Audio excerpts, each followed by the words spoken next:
Hello everyone, welcome back to Binge's Education. And today's topic of discussion is another video on this series of quantity comparison. And the topic that we have chosen for today's video is geometry. Now, we have already done one video on quantity comparison on the topic geometry, where we first discussed what's a quantity comparison, how do you approach a quantity comparison question, and then we discussed like approximately like 9-10 questions. Okay. Now, in this video, we'll continue from there and we'll try to solve another 10 questions in this video so that you have a very good amount of understanding on how to approach questions of quantity comparison from geometry. Okay, now if you haven't watched the first video, so I would recommend you to go through the first video and then come back to this video. Okay, so that you have an understanding of how to approach quantity comparison questions. All right, so we'll follow the same drill. I'll show you a question on the screen. You'll pause the video, you'll try the question yourself, and then you'll again play it back in order to understand how to approach a question. All right, pause the video and draw this question, please. Okay, let's see how we can do this one. So we have this triangle ABC. In triangle ABC, AC is 6. This is given to us as 6. AB is 4. This is given to us as 4. BC is 3. This is given to us as 3. Quantity A, measurement of angle B. Quantity B is sum of angle A and C. Now, when we were doing basics of triangles, I told you this that when you talk about when you talk about triangles with respect to angles, we have three types of triangles. One is we have acute angle triangle. Second is we have right angle triangle, and third is we have obtuse angle triangle. Now, for each of the three triangles, sum of any two sides is always greater than the third one.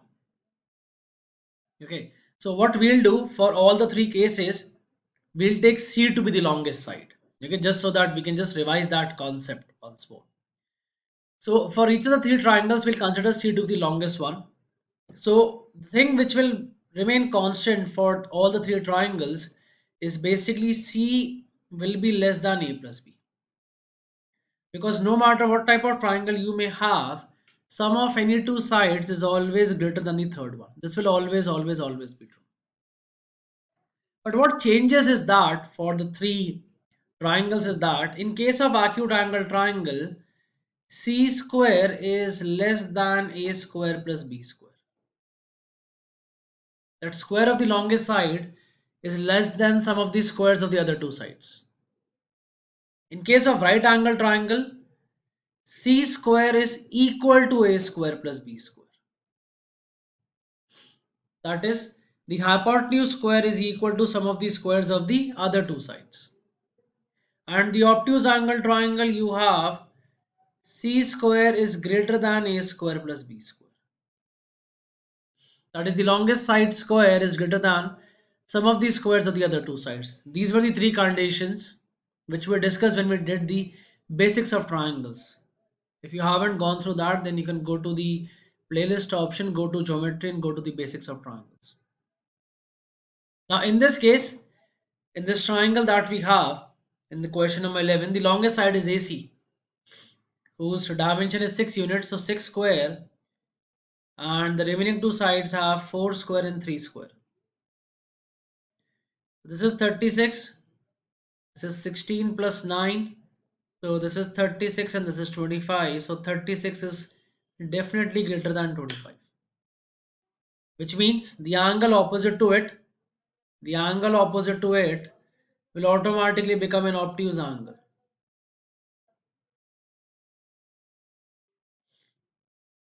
The angle opposite to it will automatically become an obtuse angle. Now, the measurement of obtuse angle is greater than 90 degrees, which means quantity A is definitely greater than 90 degrees.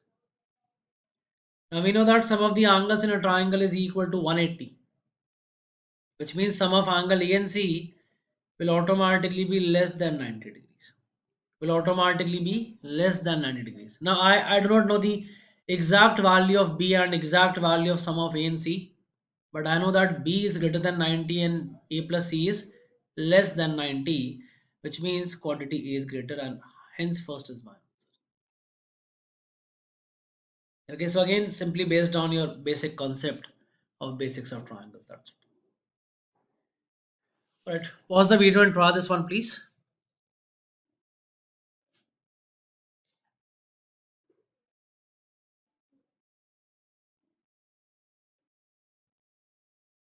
Okay, let's see how we can try this, how we can solve this one. Perimeter of a right angle triangle having two acute angles as 30 degrees and 60 degrees is 3 plus root 3. Now, if you have a right angle triangle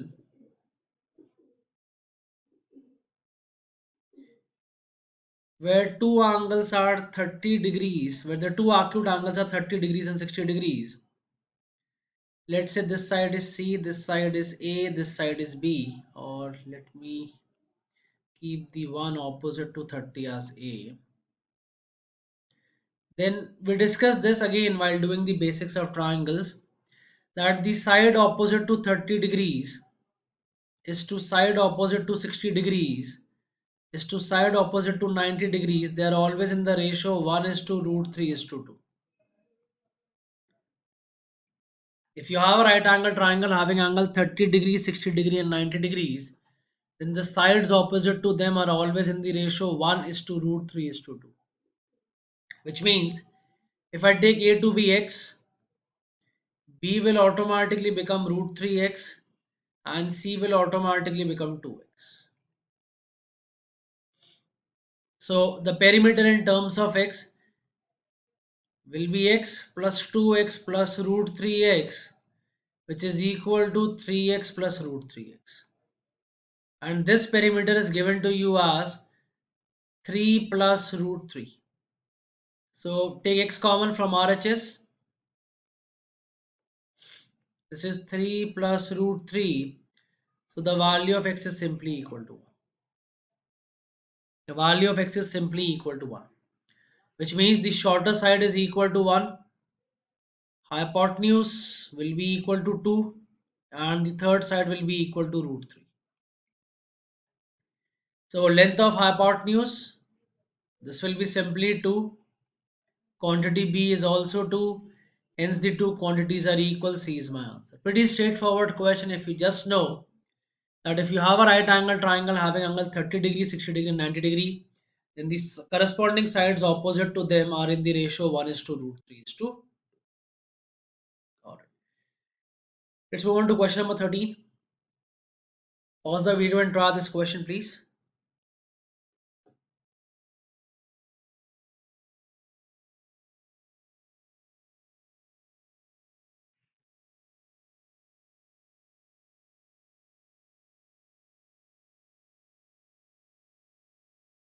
Okay, let's see what we can do with this one.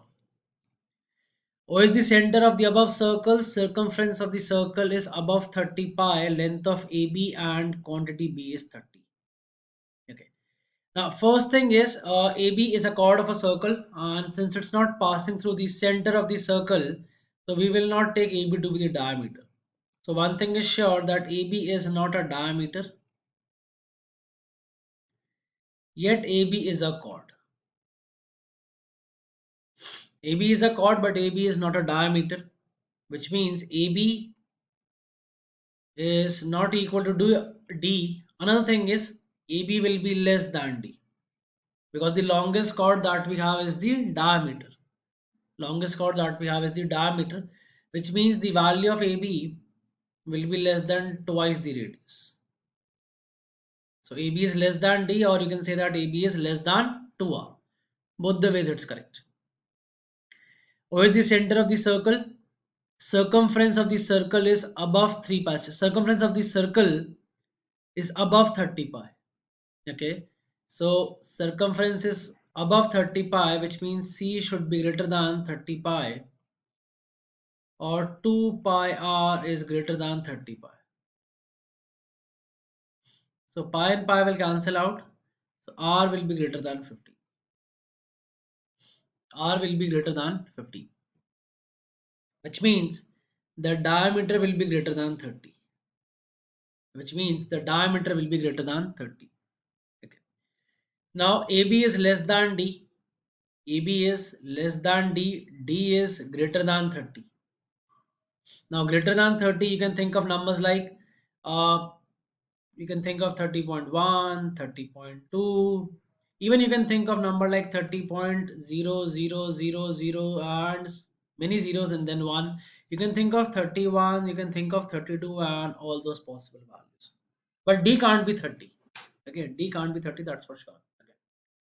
Which means since AB is less than D, so I can conclude that AB will be less than all these possible values like 30.1, 30.2, 30.000 and 1. You can have 31, you can have 32, you can have like other possible values. You can have D to be 96, 99, all those possible values are out.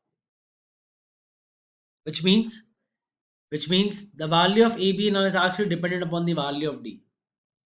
So AB can be 30 because 30 is effectively lesser than all of the given numbers.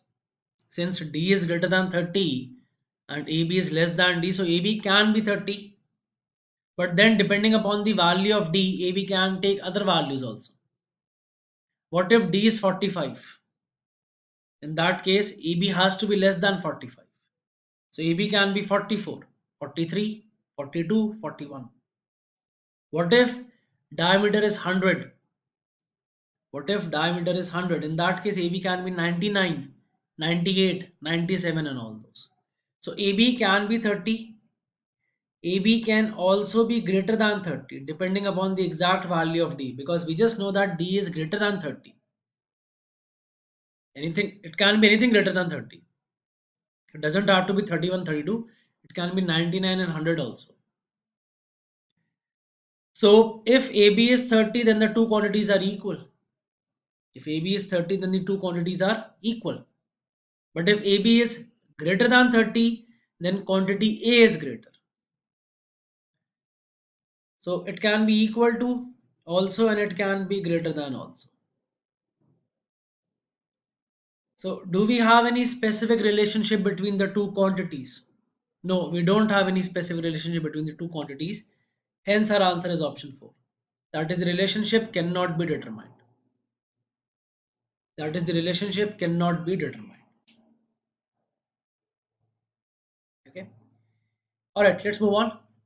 Pause the video and try this question, please.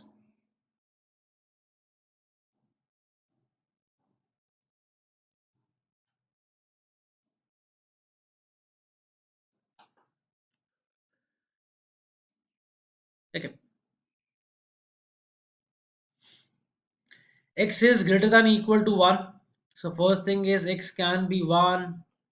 I'm just taking the integer values just to make you understand the meaning of greater than equal to 1. X can be 1, it can be 2, it can be 3, it can be 4 and so on and so forth. No doubt it can be decimal. No doubt it can be decimal, but I'm just taking integer values just so that you have an understanding of this expression, that is x greater than equal to 1. Okay. All right. What's quantity A? Circumference of circle with radius 24x.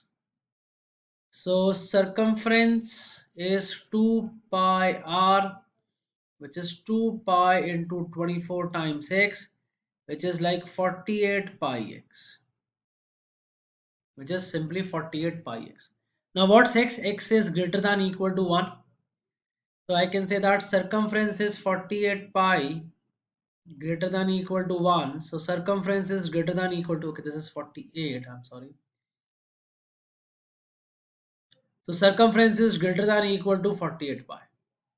So again, just to take the integer values, it can be 48 pi, 49 pi, 50 pi and so on and so forth.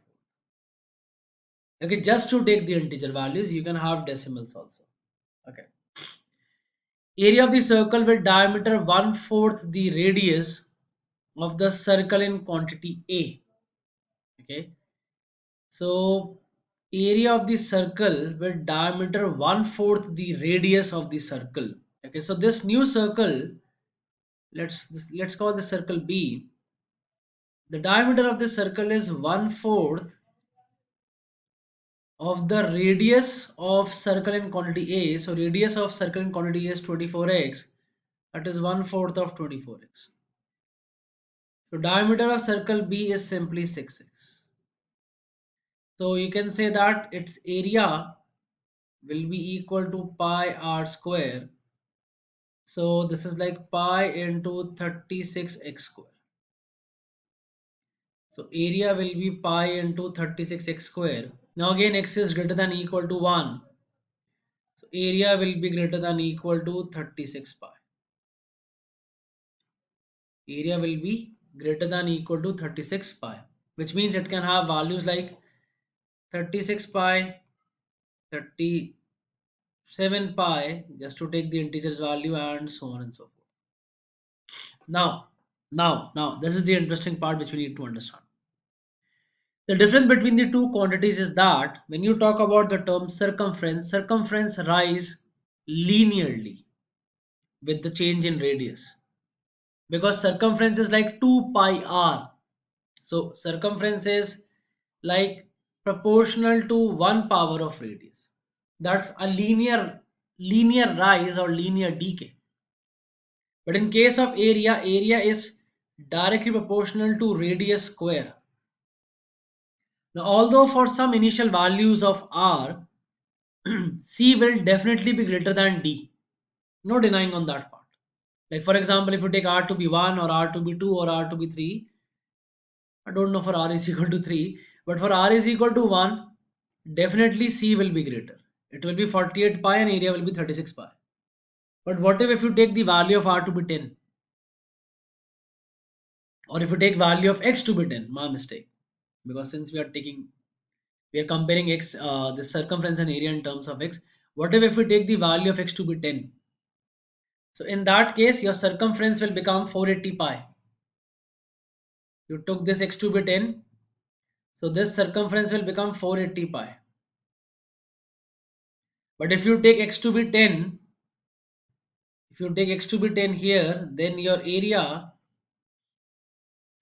will be equal to 3600 pi. Your area will be equal to 3600 pi. Because it is rising exponentially. It has a power of 2. It is rising exponentially. So do we conclusively know that quantity A is greater or B is greater? No, we don't know that. It actually depends upon the value of x. X can be 1, it can be 1.1, it can be 10, it can be 1000, it can be anything. So do we have a specific relationship between the two things? No, we don't have that. Which means again our answer is 4. That is, the relationship between the two quantities cannot be determined. Again our answer is 4. That is, the relationship between the two quantities cannot be determined. Okay, let's move on. Pause the video and try this question, please.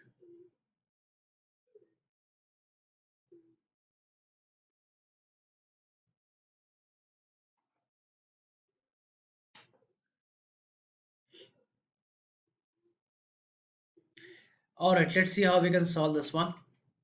Height of an equilateral triangle with area of 8 root 3. Now, this seems like a very simple question because we have already discussed equilateral triangle in detail. When we were doing basics of triangles, I have discussed this in very detail. So, if you take the side of triangle to be A, then its area will be equal to root 3 by 4 into A square.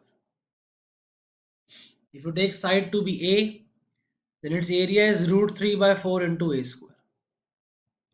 So I can say root 3 by 4 into A square is equal to 8 root 3, which means A square will be equal to 32. So A square is like 2 to the power 5, or A is 2 to the power 5 to the power 1 over 2. So A is 2 root 2. A is 2 root 2. So side of an equilateral triangle is 2 root 2. So you have an equilateral triangle, something like this. This is P, this is Q, this is R, this is 2 root 2, this is 2 root 2, this is 2 root.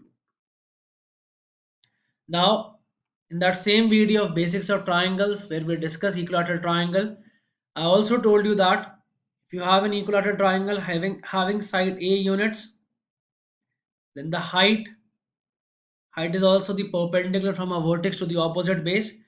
Then the height of an equilateral triangle is root 3 by 2 into side of an equilateral triangle.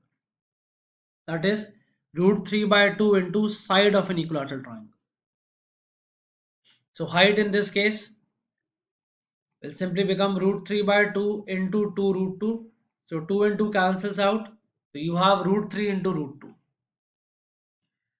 Now 3 into 2 is 6, which means root 3 into root 2 will be root 6. So height of an equilateral triangle is root 6. Now we know that root 9 is 3.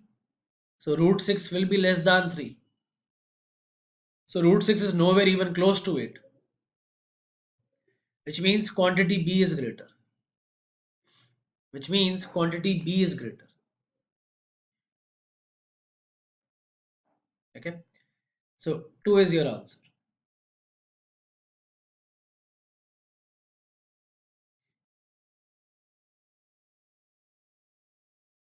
Okay.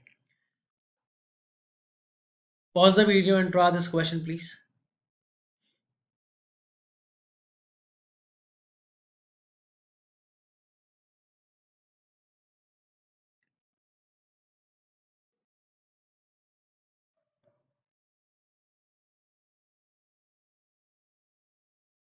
All right, let's see what we can do with this one.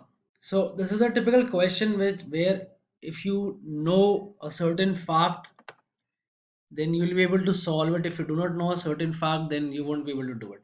And this is something that we haven't discussed while we were doing the basics, because this is like I don't to put in this way, the chances of coming of this question in the exam is actually too low. But anyways, you should know the concept.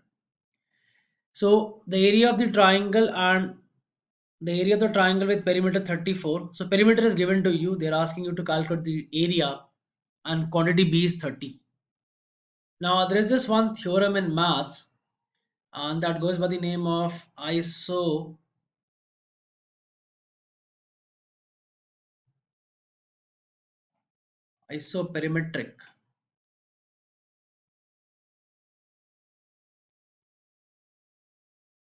So the theorem basically says that if the perimeter of a triangle is known, if the perimeter of a triangle is known, then the equilateral triangle has the maximum area.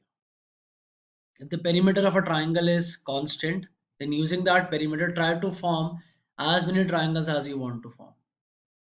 But the equilateral triangle will have the maximum area. The equilateral triangle will have the maximum area. Now, in this case, when the perimeter is given to us, when the perimeter is given to us, and they're asking us to calculate the area of the triangle, the only thing that we can actually do is we can only calculate the maximum area. You can only calculate the maximum area. The minimum area is also dependent upon the angles. So the minimum area you can't find out. It can go into decimals also. Okay, it can go into decimals also. All right, so we can only find out the maximum area and that will be of an equilateral triangle, which means 3a is 34 or a is 34 divided by 3. So area of an equilateral triangle is root 3 by 4 into side square. So that is 34 by 3 whole square. Now we just need to calculate this. So this is root 3 into 34 into 34 divided by 4 into 3 into 3. So 17. I can cancel one more 2. This becomes 17. and this is like 289 root 3 divided by 9. Okay, now 289 is 9 threes are 27. You'll have 19, 9 twos are 18, and something in decimal. I don't need that, multiplied by root 3. So the maximum area that you can have is 32 point something multiplied by root 3. Now what's root 3? What's the value of root 3? Root 3 is 1.732. Root 3 is 1.732. So the maximum value of quantity A is 32 point something into root 3. That is 32 point something into root 3. Now this is the maximum area. I just told you that you can only figure out the maximum area. That's it. You can't figure out the minimum area. It can go into decimals also. That depends upon the sides. That actually depends upon the sides. For example, let's suppose if you take three sides to be, uh, let's say 315 and 16. If you take three sides to be 3, 15 and 16. So let's suppose 16 is this, then you have 15 something like this, and this is 3. This hope of, yeah, 15 and 3 is 18, 18 and 16 is 34, right? This is correct. So it may happen that this area will be less than 30. So it actually depends upon the sides also. So the only thing that you can calculate is you can only calculate the maximum value. Now 32 point something multiplied by root 3 is definitely greater than 30. But that's just one possible case. But that's just one possible case. It would depend upon the sides, and it would depend upon the angles, that what would be the area. So quantity A may be greater than B, or it may not be greater than B. It would depend. We would require the exact sides for sure. Okay. So the answer is simply 4. Okay. Try this question number 17. Pause the video and try this question, please.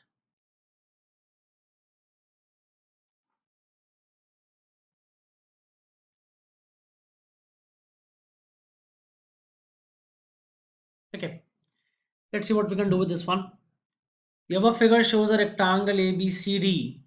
Now BD and AC are the two diagonals, which means O will be the center point. So this is L. Let's consider BC to be L, which means AD is also L.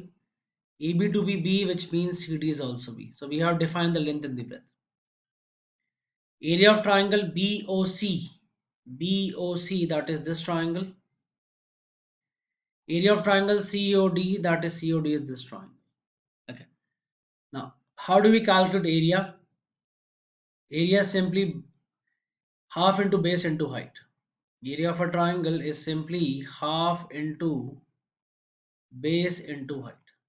Now for triangle BOC, let's consider the base to be L. Let's consider the base to be L. Now you want the height. So if the base is L, which is BC, I would need the height from the vertex O. So I'm going to drop a perpendicular. This becomes my height. Now this perpendicular is drawn from the center of the rectangle. This perpendicular is drawn from the center of the rectangle. So its height will automatically be half the breadth of the rectangle, right? So let's suppose if I name this point as P, then OP will automatically be equal to CD by 2, right? Because O is the center of the rectangle.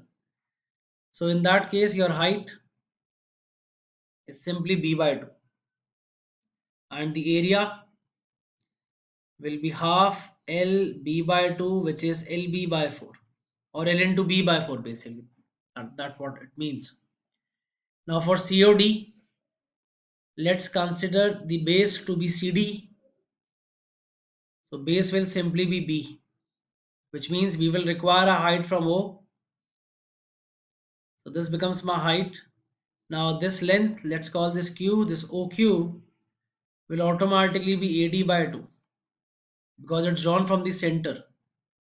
So we can say that the height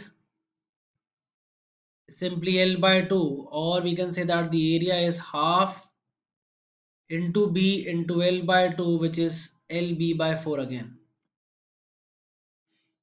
So it may seems that BOC has a bigger area, but it effectively does not. So for both of them, the area is LB by 4. For both of them, the area is LB by 4, which means the two quantities are equal. And third is our answer. Okay. Okay. Let's move on to question number 18.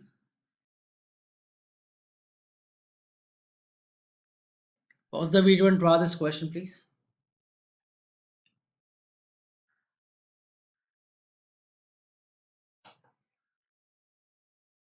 Okay. Let's see what we can do with this one. A quadrilateral with equal sides, one side being 4 unit. Now, a quadrilateral with equal sides is known as rhombus. A quadrilateral with an equal side is called as rhombus. This may or may not be a square. This may or may not be a square. Okay, this may or may not be a square. So, because in case of a square, you want all angles to be 90s, and it's not necessary that a quadrilateral has all equal sides will have all angles as 90 degrees. Okay.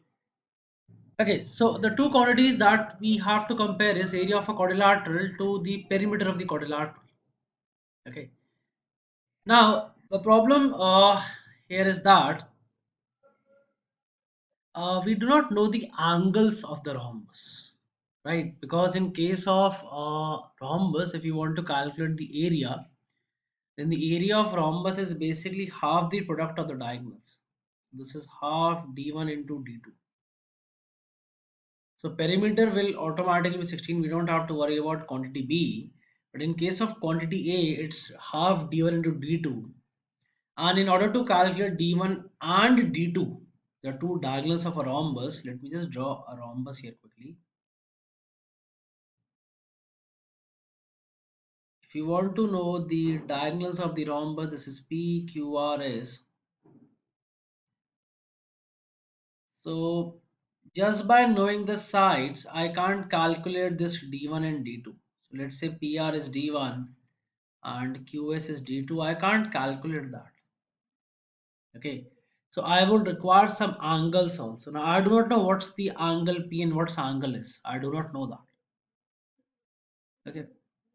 Now if you have a quadrilateral with all sides being 4, so that's a rhombus. Now if you want to maximize the area for a given quadrilateral, remember that the area is maximum when it's a square.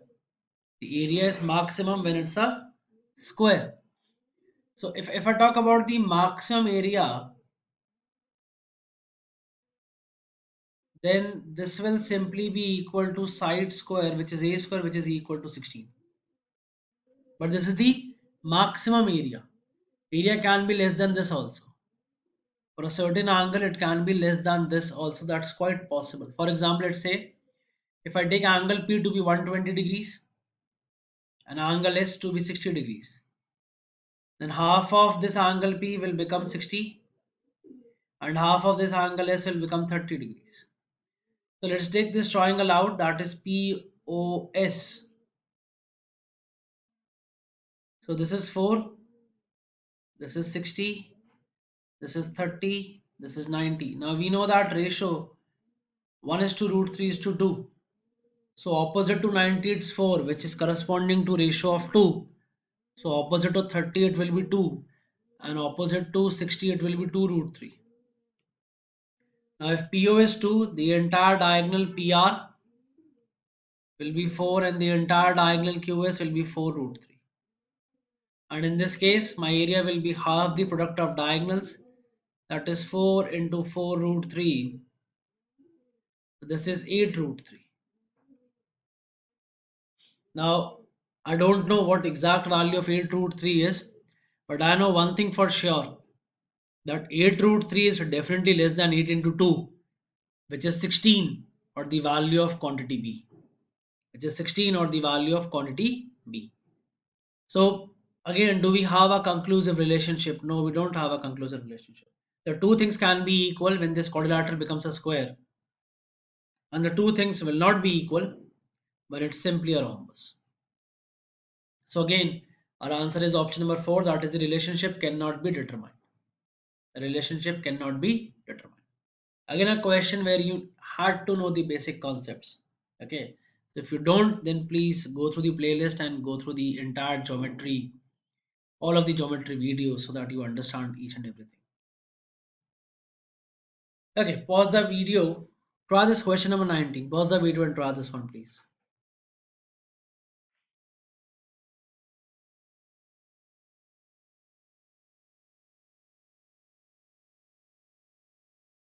Okay, let's see what we can do with this one. Quantity A is the perimeter of a square with diagonal of 12 inches. So we have a square.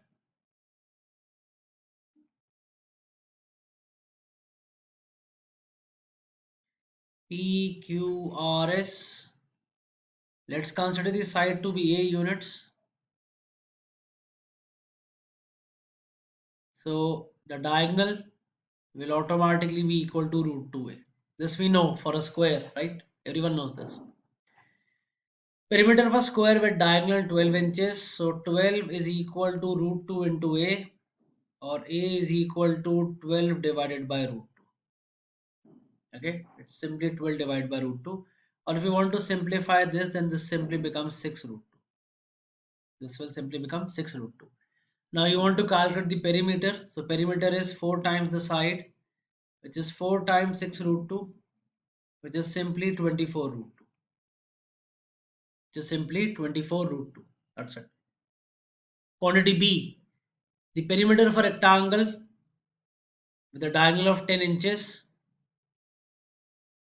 So let's draw a rectangle now. ABCD. Let's draw one of the diagonals. So this BD is equal to 10 inches. This is given to us. And the longer sides that are 3 times the length of its shorter sides. So if I consider the shorter side to be B, then the longer sides will automatically become 3B. And the longer side will automatically become 3B. Now, if I use the Pythagoras theorem, because that's the only way to link the sides and the diagonal of a rectangle. So I will get 10 square is equal to B square plus 3B whole square, which will give me 10 square is equal to B square plus 9B square, or 10 square is equal to 10B square, which means B square is 1, or that means B is equal to 1. So shorter side is equal to 1 and longer side is equal to 3. Shorter side is equal to 1 and longer side is equal to 3. Okay. Now what's the question? The perimeter of a rectangle. Now what's the perimeter of a rectangle? It's twice length plus breadth. That is twice 3 plus 1, that's 4, which is equal to 8. So this quantity A is 24 root 2. Quantity B is 8. So we know that definitely A is greater, or 1 is greater.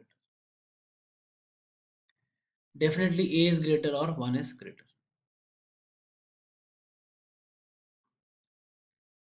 Alright, let's try the last question for this video. Pause the video and try this question, please.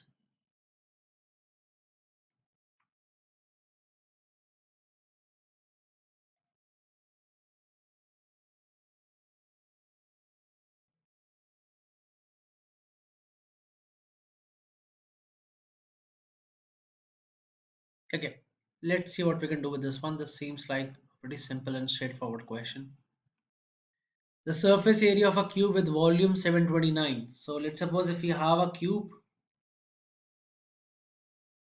of h length equals to A, then A cube is 729, and I know that 9 cube is 729.